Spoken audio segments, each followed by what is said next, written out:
Customs and Border Protection would not comment specifically on this group of migrants, but in a statement said in part, CBP processes undocumented persons as expeditiously as possible without negating the agency's overall mission.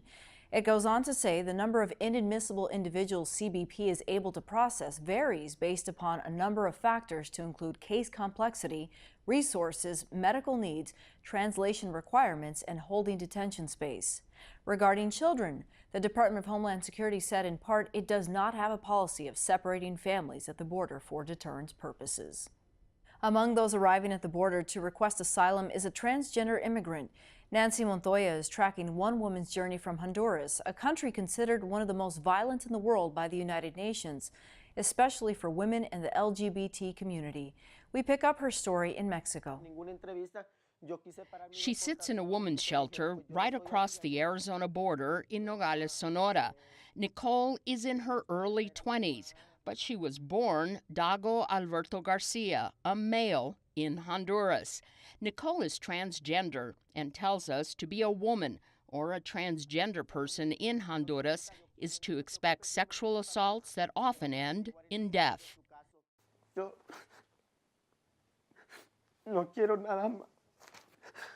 I want nothing more than to be safe, she says. In God's name, yes. She says she was raped several times in Honduras. It took Nicole weeks to make the journey from Honduras through Guatemala.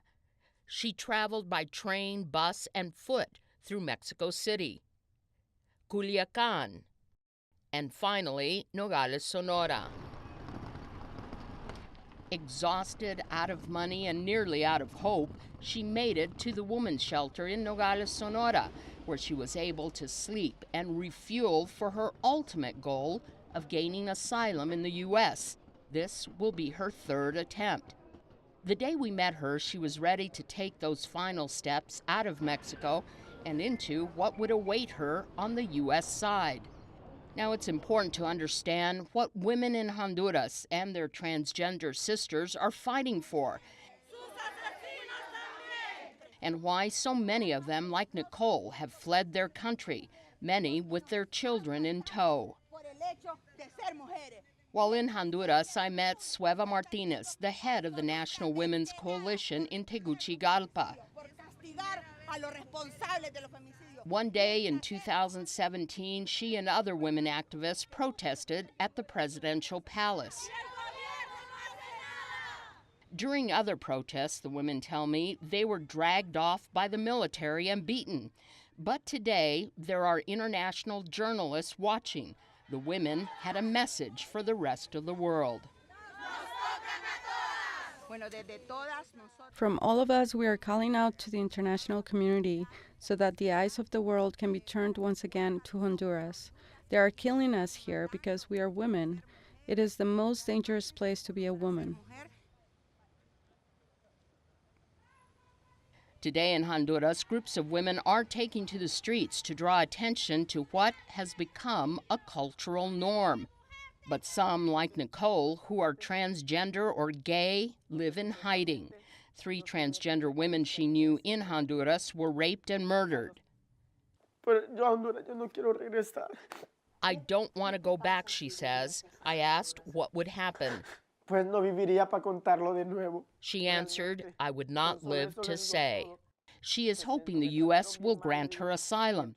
U.S. immigration officials have turned her away 2 other times, each time deported back to Honduras, where she says she was again beaten, raped, and one time left for dead.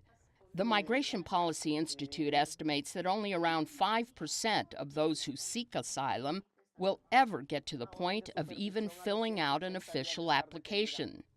Of that percentage, 60% are denied. Those are the people who actually made it to a full application. Tucson immigration attorney Jesse Evans Schroeder says asylum seekers like Nicole have a nearly impossible road ahead of them. So what should happen is that she should be screened. She should be questioned about whether she has a fear of return to her home country. And obviously, this woman who you've been following would express that she does have a fear, and at that point, she should be referred for an asylum interview. Evans Schroeder says even getting that far is monumental. Most people cannot prove credible fear. This time, Nicole says she is prepared. She compiled police reports, hospital reports, eyewitness accounts, and even newspaper articles about what she has lived through, hoping this time someone will listen and she can get to the next step. And this time, there is a team from the Keno Border Initiative that is also following her case. Volunteer Bob Key and staff member Marla Conrad have been trying to find Nicole within the complicated immigration system after she stepped into the port of entry. An online immigration locator said that she was here at the Eloy Detention Center. Conrad says immigration often randomly moves individuals around. This is the third time that she's asking for asylum. The second time, because she is a trans woman, she was placed into isolation for over 6 months. Yeah, and there's no protections that I know of that are for trans women. Key and Conrad have since learned that Nicole was moved to El Paso and is now in New Mexico. Arizona Public Media plans to follow Nicole's case. Asylum is her goal, but for now, there is only uncertainty.